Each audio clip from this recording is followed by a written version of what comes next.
Welcome back to Storytime. In today's episode, we're going to be continuing our Olympics theme using the prompt, "In the future, prosthetic limbs are more powerful and accurate than biological limbs." It is the 2080 Summer Paralympics, now with 3 times the viewership as the regular Olympics.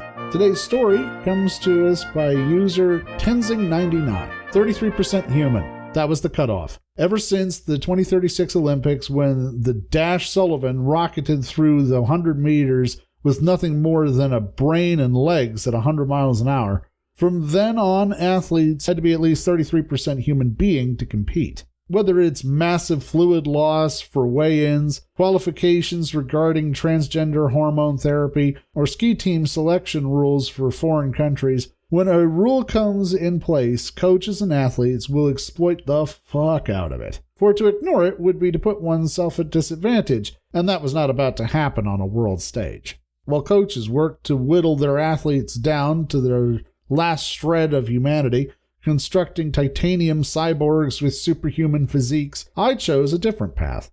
It has always bothered me that the brain and spinal cord were parts of the human conserved. Granted, they were what housed the athlete's mind, but since the robotics were doing the heavy lifting, why was an athlete even required? It was upon this concept that my greatest creation was based. A 6-foot-tall skeleton with a sleek titanium chassis and legs like an elk's. When I strode to the 2080 Paralympics with it in tow, I got a few smirks, a few questionable glances, and many, many looks of defeat. I only hoped that I'd made the calculations correctly. The techie behind the screen came out of his booth while my creation was scanning. "Sir, it appears your contestant doesn't have, well, a brain. I can't allow this through." I opened my briefcase and brought out the papers I had printed.